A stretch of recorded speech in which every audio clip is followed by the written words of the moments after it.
ಚಂದ್ರಶೇಖರ್ ಅವರೇ ಆಯ್ತು ಕಾಂಗ್ರೆಸ್ನವರು ದಾವಣಗೆರೆ ದಕ್ಷಿಣದಲ್ಲಿ ಅವಕಾಶ ಕೊಡ್ಲಿಲ್ಲ, ಒಪ್ಕೊಳ್ಳೋಣಪ್ಪ ಮುಸಲ್ಮಾನ್ ಸಮುದಾಯಕ್ಕೆ, ಬಟ್ ಅವಕಾಶದ ಬಿಡ್ರಿ, ನೀವು ವಿಶ್ವಾಸ ಕೂಡ ಗಳಿಸಿಲ್ವಲ್ಲ. ನಿಜವಾಗ್ಲೂ ಮುಸಲ್ಮಾನ್ ಸಮುದಾಯದವರ ವಿಶ್ವಾಸವನ್ನ ದಾವಣಗೆರೆ ದಕ್ಷಿಣದಲ್ಲಿ ಬಿಜೆಪಿ ಅವರು ಸಂಪಾದನೆ ಮಾಡಿದಿದ್ರೆ ಇವತ್ತು 10ಕ್ಕೂ ಹೆಚ್ಚು ಮಂದಿ ಬಂಡಾಯ ಅಭ್ಯರ್ಥಿಗಳು ಅಥವಾ ಪಕ್ಷೇತರ ಅಭ್ಯರ್ಥಿಗಳು ನಿಲ್ಲೋ ಅವಶ್ಯಕತೆನೇ ಇರ್ತಿರ್ಲಿಲ್ಲ. ಎನ್ಮಾಸ್ ಆಗಿ ನಿಮ್ಮ ಪಕ್ಷ ಕೋಟ್ ಹಾಕ್ತಿದ್ರು. ಅಲ್ಲಿಗೆ ಬಿಜೆಪಿ ಕೂಡ ಇನ್ನೂ ಸಬ್ಕಾ ಸಾಥ್ ಸಬ್ಕಾ ವಿಕಾಸ್ ಸಾಧಿಸಿಲ್ಲ, ಎಸ್ಪೆಷಲಿ ದಾವಣಗೆರೆ ದಕ್ಷಿಣದಲ್ಲಿ. ಅವರಿಬ್ಬರಿಗೂ ಅನ್ಲಿಮಿಟೆಡ್ ಆಗಿ ಸುಮಾರು 4 ನಿಮಿಷ ಕೊಟ್ಟಿದ್ದೀನಿ. ನನಗೂ ದಯಮಾಡಿ ಇಂಟರಪ್ಟ್ ಮಾಡ್ದಂಗೆ 4 ನಿಮಿಷ ಕೊಡಿ, ಯಾಕಂದ್ರೆ ಹೇಳಿ ಸರ್. ನಿನ್ನೆ ಮೊನ್ನೆವರೆಗೂ ನಿಮ್ಮ ಚಾನಲ್ ಅಲ್ಲಿ ದಾವಣಗೆರೆ ದಕ್ಷಿಣದ ಕಾಂಗ್ರೆಸ್ ಮುಖಂಡರು ಮಾತಾಡಿದ್ದು ನಾನು ಹೇಳ್ತಿದ್ದೀನಿ. ನಾನು ಬೇಜಾರು ಮಾತಾಡ್ತಿರೋದಲ್ಲ. ಏನಂತ ಮಾತಾಡಿದ್ರು? ಇಲ್ಲಿವರೆಗೂ ಕಾಂಗ್ರೆಸ್ ಬಿಜೆಪಿ ಭಯವನ್ನ, RSS ಭಯವನ್ನ ಮುಸಲ್ಮಾನರಿಗೆ ತೋರಿಸಿ ಮುಸಲ್ಮಾನರ ದಾರಿ ತಪ್ಪಿಸಿದ್ದಾರೆ. ಇವಾಗ ನಮ್ಗೆ ಎಚ್ಚರ ಆಗ್ತಾ ಇದೆ. ನಮ್ಗೆ ಅಂದ್ರೆ ಏನು ಕಾಂಗ್ರೆಸ್ ಇಲ್ಲಿವರೆಗೂ ಮಾಡ್ಕೊಂಬಂತು, RSS ಭಯ, ಬಿಜೆಪಿ ಭಯ ತೋರಿಸಿ ಮುಸಲ್ಮಾನರ ದಾರಿ ತಪ್ಪಿಸ್ತಲ್ಲ, ಅದಕ್ಕೋಸ್ಕರ ಮುಸಲ್ಮಾನರು ದಾರಿ ತಪ್ಪಿದ್ದು. ಯಾವಾಗ ಮೋದಿಯವರು ಸಬ್ಕಾ ಸಾಥ್ ಸಬ್ಕಾ ವಿಕಾಸ್ ಅಂತ ಮಾಡ್ಕೊಂಡು ಬರ್ತಿರ್ತಕ್ಕಂಥ ಸ್ಕೀಮ್ಗಳಲ್ಲಿ ಅತಿ ಹೆಚ್ಚು ಬೆನಿಫಿಷಿಯರ್ಸ್ ಇವತ್ತು ಮುಸಲ್ಮಾನ್ ಸಮುದಾಯ. ಇಡೀ ದಾವಣಗೆರೆ ದಕ್ಷಿಣದ ಅಥವಾ ಇಡೀ ದೇಶದ ಯಾವ್ದಾದ್ರು ಒಂದು ಮುಸ್ಲಿಂ ಕುಟುಂಬ ತೋರಿಸಿ ಕನಿಷ್ಠ 5 ಮೋದಿಯವರ ಸ್ಕೀಮ್ನ ಫಲಾನುಭವಿಗೆ ಇಲ್ಲದೆ ಇರ್ತಕ್ಕಂಥದ್ದು. ಪ್ರತಿಯೊಬ್ಬರು ಪ್ರತಿ ವರ್ಷ 2,37,00,000 ಮುಸ್ಲಿಂ ಏನು ಸ್ಟೂಡೆಂಟ್ಸ್ಗೆ ಸ್ಕಾಲರ್ಶಿಪ್ ಬರ್ತಾ ಇದೆ. ಅದರೊಳಗಡೆಗೆ ಹೆಣ್ಮಕ್ಳಿಗೆ ಸ್ಕಾಲರ್ಶಿಪ್, ಬೇಗಂ ಹಜರತ್ ಮಹಲ್ ಸ್ಕಾಲರ್ಶಿಪ್ ಹೆಣ್ಮಕ್ಳಿಗೆ ಬರ್ತಾ ಇದೆ. ಅದಾದ್ಮೇಲೆ Maulana Azad national fellowship MPhil PhD ಮಾಡೋರಿಗೆ ಬರ್ತಾ ಇದೆ. ಜೊತೆಗೆ ಅದು PM ಆವಾಸ್ ಯೋಜನೆ ಇರ್ಬೋದು, ಉಜ್ವಲ ಗ್ಯಾಸ್ ಇರ್ಬೋದು, ಮನೆ ಮನೆಗೆ ಏನು ಜಲ್ ಜೀವನ್ ನಲ್ಲಿ ನೀರು ಇರ್ಬೋದು, ಪ್ರತಿ ತಿಂಗಳು ಬರ್ತಿರ್ತಕ್ಕಂಥ ದವಸ ಇರ್ಬೋದು, 5 kg ಏನು ಬರ್ತದಲ್ಲ ಸಿದ್ದರಾಮಯ್ಯ ಅವ್ರದಲ್ಲ, ಅದು ಮೋದಿ ಅವ್ರದ್ದು. ಈ ರೀತಿಯಲ್ಲಿ ಪ್ರತಿ ಸ್ಕೀಮಲ್ಲೂ ಕೂಡ 5 ಬೆನಿಫಿಷಿಯರಿ ಕನಿಷ್ಠ ಎಲ್ಲ ಮುಸಲ್ಮಾನ್ ಸಮುದಾಯದ ಕುಟುಂಬಗಳು. ಹಾಗಾಗಿ ಎಲ್ಲ ಮುಸಲ್ಮಾನರಿಗೂ ಗೊತ್ತಾಗಿದೆ. ಅವರ ಬಾಯಲ್ಲೇ ಬಂದಿರತಕ್ಕಂಥ ಮತ್ತು ನಿಮ್ಮ ಚಾನಲ್ ತೋರಿಸಿದ ಮುಸ್ಲಿಂ ಮುಖಂಡರು ಇಲ್ಲಿವರೆಗೂ ನಮಗೆ ಬಿಜೆಪಿ RSS ಭಯ ತೋರಿಸಿ ದಾರಿ ತಪ್ಪಿಸ್ತಾ ಇದ್ರು. ಅದಾದ್ಮೇಲೆ ನಾನು ಇನ್ನೊಂದು ಚಾನಲ್ ಅಲ್ಲಿ ಇದ್ದೆ, ಅಲ್ಲೊಬ್ಬ ಮುಖಂಡರು ಕಾಂಗ್ರೆಸ್ನ ಮುಸ್ಲಿಂ ದೊಡ್ಡ ಮುಖಂಡರು ಕೂತಿದ್ರು. ಅವ್ರನ್ನ ಮಾತಾಡಿದ್ರು. ಅವಾಗ ಅವ್ರ ಪ್ರಶ್ನೆ ಕೇಳಿದಾಗ, ಹಾಗಾದ್ರೆ ನಿಮಗೆ ಕಾಂಗ್ರೆಸ್ ಸಿಟ್ಟಿದಾಗ ಬಿಜೆಪಿಗೆ ಓಟ್ ಹಾಕ್ಬೋದು ಅಂತ ಹೇಳಿದ್ರೆ, ಹಾಕ್ಲಿ ಬಿಡ್ರಿ, ಮೋದಿ ಏನ್ ಅನ್ಯಾಯ ಮಾಡಿದ್ದಾರೆ ಅಂತ ಕೇಳಿದ್ರು. ಇದು ಇವತ್ತಿನ ಪರಿಸ್ಥಿತಿ. ಏನ್ ಅನ್ಯಾಯ ಮಾಡಿದ್ರು? ಸಬ್ಸಿಡಿ ತೆಗೆದ್ರು, ಮುಸ್ಲಿಂ ಸ್ಕಾಲರ್ಶಿಪ್ ಮಾತಾಡ್ಬೇಕಾದ್ರೆ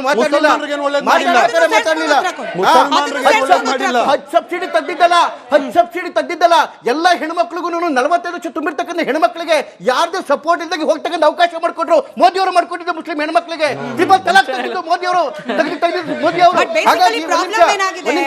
ಚಂದ್ರಶೇಖರ್ ಅವರೇ, ನಿಮಗೆ ಪ್ರಶ್ನೆ. ಬೇಸಿಕಲಿ ಪ್ರಾಬ್ಲಮ್ ಏನಾಗಿದೆ, ಕೇಂದ್ರ ಸರ್ಕಾರದಲ್ಲಿ ಹೇಳ್ಬೋದೇನೋ ಸರ್, ಕೇಂದ್ರದಲ್ಲಿರುವ ನಿಮ್ಮ ಬಿಜೆಪಿ ನಾಯಕರು ಹೇಳ್ಬೋದೇನೋ ಸಬ್ಕಾ ಸಾಥ್ ಸಬ್ಕಾ ವಿಕಾಸ್. ಕರ್ನಾಟಕದಲ್ಲಿ ಇರ್ತಕ್ಕಂಥ ಬಿಜೆಪಿ ನಾಯಕರು ಏನ್ ಹೇಳ್ತಿದ್ದಾರೆ ಸರ್? ಮುಸಲ್ಮಾನರ ಓಟೇ ನಮಗ್ ಬೇಕಾಗಿಲ್ಲ, ಮುಸಲ್ಮಾನರು ಕ್ಷೇತ್ರ ಯಾರು ಹೇಳ್ತಿರೋದು ಸರ್?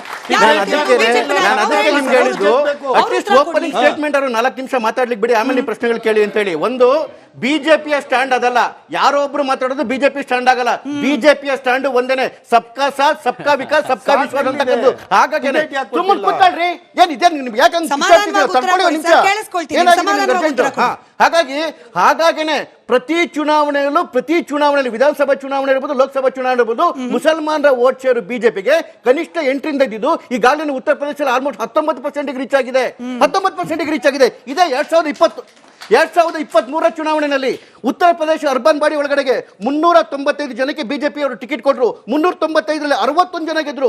5 ಜನ ನಗರ ಪಂಚಾಯತ್ ಅಧ್ಯಕ್ಷ ಚುನಾವಣೆಯಲ್ಲಿ ಗೆದ್ರು ಮುಸಲ್ಮಾನರು. ಇದೇ ಮಧ್ಯಪ್ರದೇಶ 2022 ಅರ್ಬನ್ ಬಾಡಿ ಚುನಾವಣೆಯಲ್ಲಿ 380 ಜನ ಮುಸ್ಲಿಮರಿಗೆ ಟಿಕೆಟ್ ಕೊಡ್ತು, 92 ಜನ ಗೆದ್ದು ಬಂದ್ರು. ಮೊನ್ನೆ ಕೇರಳದಲ್ಲಿ ಅರ್ಬನ್ ಬಾಡಿ ಚುನಾವಣೆ ಆಯ್ತಲ್ಲ, ಅಲ್ಲೂ 550 ಜನಕ್ಕೆ ಟಿಕೆಟ್ ಕೊಟ್ಟರು, 12 ಜನ ಗೆದ್ದು ಬಂದ್ರು. ಎಲ್ಲಿ ಗೆಲ್ತಕ್ಕಂತಹ ಎಲ್ಲಿ ಬಿಜೆಪಿಗೆ ಪ್ರಾಬ್ಲಮ್ ಏನಾಗಿದೆ ಅಂತ ಹೇಳಿದ್ರೆ, ಏನು ಮುಸಲ್ಮಾನ್ ಮುಖಂಡರು ಮಾತಾಡಿದ್ರು, ನಮ್ಗೆ ಹೆದರ್ಸಿ ನಮ್ಮ ದಾರಿ ತಪ್ಪಿಸುದು ಅಂತಲ್ಲ, ದಾರಿ ತಪ್ಪಿರ್ತಕ್ಕಂಥ ಕಾರಣಕ್ಕೆ ಒಳ್ಳೆ ಕ್ಯಾಂಡಿಡೇಟು ಮುಸಲ್ಮಾನ್ ಕ್ಯಾಂಡಿಡೇಟ್ ಬಿಜೆಪಿಯಿಂದ ನಿಂತರೂ ಕೂಡ ಮುಸಲ್ಮಾನರು ಓಟ್ ಹಾಕ್ತಿರ್ಲಿಲ್ಲ. ಉದಾಹರಣೆಗೆ ಕಳೆದ ಲೋಕಸಭಾ ಚುನಾವಣೆಯಲ್ಲಿ ಮಲ್ಲಾಪುರಂ ಕ್ಷೇತ್ರದಲ್ಲಿ ಡಾಕ್ಟರ್ ಅಬ್ದುಲ್ ನಜೀರ್ ಅವರಿಗೆ ನಾವು ಟಿಕೆಟ್ ಕೊಟ್ವಿ. ನಾವು ಕ್ಯಾಲಿಕಟ್ ನ ವಿಶ್ವವಿದ್ಯಾಲಯದ ಏನು ವೈಸ್ ಚಾನ್ಸಲರ್ ಆಗಿದ್ದವರು, ತುಂಬಾ ಸಂಭಾವಿತರು. ಅವ್ರಿಗೆ ಕೊಟ್ಟಿದೀವಿ ಅಂತೇಳಿ ಬಿಜೆಪಿ ನಿಂತಿದ್ದಾರೆ ಅಂತೇಳಿ ಓಟ್ ಹಾಕ್ಲಿಲ್ಲ. ಅಂದ್ರೆ ಎಲೆಕ್ಷನ್ಗೆ ಪ್ರತಿಪಕ್ಷಗಳು ಹೋಗ್ತಕ್ಕಂಥ ಗೆಲ್ಲೋದಕ್ಕೋಸ್ಕರ ಕೊಟ್ಟರು ಕೂಡ ಬಿಜೆಪಿ ಅನ್ನೋ ವಿಚಾರಕ್ಕೆ ಮುಸಲ್ಮಾನರು ಓಟ್ ಹಾಕ್ತಿಲ್ಲ ಅಂದ್ರೆ ಮುಸಲ್ಮಾನರ ವಿಶ್ವಾಸವನ್ನ ಬಿಜೆಪಿ ಈ ಮಾತು ಪದೇ ಕೇಳೋಕ್ ಸಿಗ್ತಲೇ ಇರುತ್ತೆ. RSS ಬಿಜೆಪಿ ಅನ್ನೋ ಗುಮ್ಮನನ್ನ ತೋರಿಸಿ ಮುಸಲ್ಮಾನ್ ಸಮುದಾಯವನ್ನ ಹಮೇಶಾ ಕತ್ರೇಮೆ ಅನ್ನೋ ಒಂದು ಭ್ರಮೆಯಲ್ಲಿ ಇಟ್ಟು ಅದರ ಪೊಲಿಟಿಕಲ್ ಅಡ್ವಾಂಟೇಜ್ ಅನ್ನ ತೆಗೆದುಕೊಳ್ಳೋದೇ ಕಾಂಗ್ರೆಸ್ನ ಕೆಲಸ. ಒಂದು ಬಾರಿ ಗೆದ್ದ ನಂತರದಲ್ಲಿ ಕ್ಯಾರೆ ಅನ್ನಲ್ಲ ಸಮುದಾಯವನ್ನ ಇಂಥದ್ದೊಂದು ಆರೋಪ ಇದೆ. ಮುಸಲ್ಮಾನ್ ಸಮುದಾಯಕ್ಕೆ ನಿಜವಾಗೂ ಕಾಂಗ್ರೆಸ್ ಪಕ್ಷ ಮಸೀಹ ಆಗಿದ್ದಿದ್ರೆ ಪರ್ಯಾಯವಾಗಿ ಬೇರೆ ಪಕ್ಷಗಳ ಅವಶ್ಯಕತೆ ಏನಿರ್ತಿತ್ತು ಅಂತ. ಕಾಂಗ್ರೆಸ್ನವರ ಮೇಲೆ ಆ ಆರೋಪ ಇದೆ, BJP ಮೇಲೂ ಅದೇ ಆರೋಪ ಇದೆ. ಏನು ಅಂತಂದ್ರೆ ಮುಸಲ್ಮಾನರನ್ನ ತೋರಿಸಿ ಹಿಂದೂ ಅನ್ನೋದು ಹಿಂದುತ್ವ ಅನ್ನೋದು ಅಪಾಯದಲ್ಲಿದೆ, ಆದ್ದರಿಂದ ನೀವು ನಮಗೆ ಓಟ್ ಹಾಕಿ, ನಾವು ಆಡಳಿತ ಕೊಡ್ತೀವಿ, ಅವರನ್ನ ಎಲ್ಲಿ ಇಡಬೇಕು ಅಲ್ಲಿ ಇಡ್ತೀವಿ ಅಂತ ಹೇಳ್ತಾ ಇವರು ಸಹಿತ BJP ಕೇಂದ್ರ ಸರ್ಕಾರ ಇರ್ಬೋದು, ರಾಜ್ಯ ಸರ್ಕಾರ ಇರ್ಬೋದು, ಇವರು ಸಹಿತ ಇದೇ ರೀತಿಯಾದಂಥ ಒಂದು ನಿಮಿಷ ಇದೇ ರೀತಿಯಾದಂಥ, ನಾನು ಅದನ್ನು ಒಪ್ಕೊಳ್ತಾನೆ ಹೇಳ್ತಾ ಇದ್ದೀನಿ ಮೇಡಮ್, ಆಯ್ತಾ. ಅದೇ ರೀತಿಯಾಗಿ ಅವರು ಏನು ಮಾಡ್ತಾ ಇದ್ದಾರೆ, ಮುಸ್ಲಿಮರನ್ನ ತೋರಿಸಿ ಹೆದರಿಸ್ತಾ ಇದ್ದಾರೆ. ಇವರು ಅವ್ರನ್ನೇ ತೋರಿಸಿ ಹೆದರಿಸಿ ಒಟ್ಟಿನ ಮೇಲೆ ತುಷ್ಟೀಕರಣ ಪಾಲಿಟಿಕ್ಸ್ ಇವಾಗೂ ನಾನು ಹೇಳ್ತಾ ಇರೋದು ಎರಡೂ ಕಡೆಯಿಂದ ಆಗ್ತಾ ಇಲ್ವಾ? ಮುಸ್ಲಿಂ ತುಷ್ಟೀಕರಣವನ್ನು ಯಾರು ಮಾಡ್ತಾ ಇದ್ದಾರೆ? ಕಾಂಗ್ರೆಸ್ನವರು ಅಂತ ಆರೋಪ ಇದೆ. ಅದೇ ರೀತಿಯಾಗಿ ಹಿಂದೂ ತುಷ್ಟೀಕರಣ ಯಾರು ಮಾಡ್ತಾ ಇದ್ದಾರೆ? BJP ಅವರು ಅಂತ ಹೇಳ್ತಾ ಇದ್ದೀವಿ. ಹೇಳ್ತಾ ಕೇಳಿ, ದೊಡ್ಡ ಲಿಸ್ಟೇ ಕೊಡ್ತೀನಿ ನಿಮಗೆ. ಹಿಂದೂ ತುಷ್ಟೀಕರಣ ಮಾಡಿದ್ದೇನು ಅಂತ ಹೇಳ್ಬಿಟ್ಟು ಭಾವನಾತ್ಮಕ ಪ್ರಚೋದನೆ ಹೇಗೆ ಮಾಡ್ತಾರೆ ಅನ್ನೋದು ಗೊತ್ತಿದೆ. ಇವ್ರು ಏನು ಪ್ರತಿಪಾದನೆ ಮಾಡ್ತಾ ಇದ್ದಾರೆ ಸಾಮಾಜಿಕ ನ್ಯಾಯ ಅಂತ ಹೇಳ್ಬಿಟ್ಟು, ಆ ಸಾಮಾಜಿಕ ನ್ಯಾಯ ಎಲ್ಲಿ ಬರಬೇಕು? ಈ ಚುನಾವಣೆ ವ್ಯವಸ್ಥೆಯಲ್ಲಿ ಸಾಮಾಜಿಕ ನ್ಯಾಯವನ್ನು ನೀವು ಕೊಡ್ತಾ ಇದ್ದೀರಾ? ಎಲ್ಲಿ ಕೊಡ್ತಾ ಇದ್ದೀರಿ? ಎಷ್ಟು ಜನಕ್ಕೆ BJP ಅವರು ಅವ್ರ ಸಮುದಾಯದ ಜನಸಂಖ್ಯೆಗೆ ಅನುಗುಣವಾಗಿ ಅವರು ಇವತ್ತರೆಗೂ ಸಹಿತ ಚುನಾವಣೆಯಲ್ಲಿ ಅಭ್ಯರ್ಥಿಗಳಿಗೆ ಅವಕಾಶ ಮಾಡಿಕೊಟ್ಟಿದ್ದಾರೆ BJP ಅವರು. ಒಬ್ಬರು ಇಲ್ಲ ಲೋಕಸಭೆಯಲ್ಲಿ, ಒಂದು ಟಿಕೆಟ್ ಕೊಡ್ಲಿಲ್ಲ, ನೆನ್ಪಿಟ್ಕೊಳ್ಳಿ, ಒಂದು ಕೊಡ್ಲಿಲ್ಲ, ಆಯ್ತಾ? ಈಗ ವಿಚಾರ ಒಂದು ನಿಮಿಷ ಇರಿ ಸರ್. ಇಡೀ ಭಾರತದಲ್ಲಿ 15% ಅವ್ರ ಜನಸಂಖ್ಯೆ ಇದ್ದಾಗ ಅವರು ಇವಾಗ ಪ್ರಾತಿನಿಧ್ಯತೆ BJP ಹೊರತುಪಡಿಸಿ ಬೇರೆ ಎಲ್ಲ ಪಕ್ಷಗಳ ಕೊಟ್ಟರೆ ತೆಗೆದು ಪ್ರಾತಿನಿಧ್ಯ ಎಷ್ಟು? 4-5%. ಅಂದ್ರೆ ಅಟ್ಲೀಸ್ಟ್ ನೀವು ಸಾಮಾಜಿಕ ನ್ಯಾಯ ಅನ್ನುವರು ಏನ್ ಮಾಡ್ತಾರೆ? ಅವ್ರ ಜನಸಂಖ್ಯೆ ಎಷ್ಟಿದೆ ರೀ? 20 ಕೋಟಿ ಇದೆ ಅಲ್ವಾ? 20 ಕೋಟಿಗೆ ಅನುಗುಣವಾಗಿ ನೀವು ಯಾಕೆ ಅವರಿಗೆ ರಾಜಕೀಯ ಪ್ರಾತಿನಿಧ್ಯವನ್ನು ಕೊಡ್ತಾ ಇಲ್ಲ? ಇದು ಪರ್ಯಾಯವನ್ನು ಬಿಟ್ಬಿಡಿ. ನಾನು MLC ಮಾಡಿದೆ, ಇನ್ನೊಂದು ಪಂಚಾಯತ್ ಅಧ್ಯಕ್ಷನ್ ಮಾಡಿದೆ ಅನ್ನೋದು ಬಿಟ್ಬಿಡಿ. ಲೋಕಲ್ ಇರೋದು ಅಲ್ಲಿ ಇರ್ತಕ್ಕಂಥ ಸಮುದಾಯದ ಬಾಹುಳ್ಯದ ಮೇಲೆ ಹೋಗುತ್ತೆ ಲೋಕಲ್ ಚುನಾವಣೆಗಳು. ಆದರೆ ನಿಮಗೆ ಲೋಕಸಭೆ ಮತ್ತು ನಮ್ಮ ಯಾವುದ್ರಲ್ಲಿ ರಾಜ್ಯಸಭೆಯಲ್ಲಿ ಸಹಿತ ಇವತ್ತರೆಗೂ ಮುಸ್ಲಿಂ ಪ್ರಾತಿನಿಧ್ಯತೆ ಇಲ್ವಲ್ಲ. ಹೋಗ್ಲಿ, ನಮ್ಮ ಕರ್ನಾಟಕಕ್ಕೆ ಬರೋಣ. ನಾವು ಕರ್ನಾಟಕದಲ್ಲಿ ಇವತ್ತರೆಗೂ ಎಷ್ಟು ಪ್ರಾತಿನಿಧ್ಯತೆ BJP ಅವರು ಕೊಟ್ಟಿದ್ದಾರೆ? ಕೊಟ್ಟಿಲ್ವಲ್ಲ. ಸೊ ಯಾಕೆ ಕೊಟ್ಟಿಲ್ಲ? ಯಾಕೆ ಆ ಗುಮ್ಮನನ್ನು ತೋರಿಸ್ತೀರಿ ನೀವು? ಅವರು ಭಯೋತ್ಪಾದಕರು, ಅವರು ಆತಂಕವಾದಿಗಳು. ಒಂದು ನಿಮಿಷ, ಇದನ್ನು ತೋರಿಸಿ ಅಯ್ಯೋ ಹಿಂದುತ್ವ ಅಪಾಯದಲ್ಲಿ.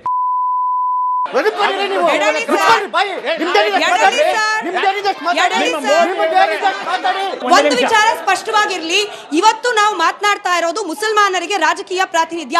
ಕಾಂಟ್ರವರ್ಸಿ ಮಾಡಬೇಕು ಅಂತ ಹಿಂದುತ್ವದ ವಿಚಾರ ತಂದ್ರೆ ನಾವು ಇದಕ್ಕೆ ಅವಕಾಶ ಕೊಡೋದಿಲ್ಲ. ದಾವಣಗೆರೆ ದಕ್ಷಿಣದಲ್ಲಿ ಮಾತ್ರ ಚುನಾವಣೆ ನಡೀತಾ ಇಲ್ಲ ನಟರಾಜ್ ಗೌಡ್ರೆ. ಕೇರಳ, ವೆಸ್ಟ್ ಬೆಂಗಾಲ್ ಎಲ್ಲಿ ಮುಸಲ್ಮಾನರ ಓಟು ಬಹಳ ನಿರ್ಣಾಯಕವಾಗುತ್ತೋ ಅಲ್ಲೂ ಕೂಡ ನಿಮ್ಮ ಪಕ್ಷದ ದಾವಣಗೆರೆ ದಕ್ಷಿಣ ಕ್ಷೇತ್ರದ ನಿರ್ಧಾರ ಪರಿಣಾಮ ಬೀರೋದಿಲ್ವಾ? ನೀವು ಹೇಗೆ ಹೋಗಿ ಕೇಳ್ತೀರಿ ಸರ್? ಜಮೀರ್ ಅಹಮದ್ ಅವರೇ ಹೋಗಿದ್ದಾರೆ ಮುಸಲ್ಮಾನ್ ಸಮುದಾಯದವರು ಓಟ್ ಹಾಕಿ ಅಂತ ಕೇಳಕ್ಕೆ.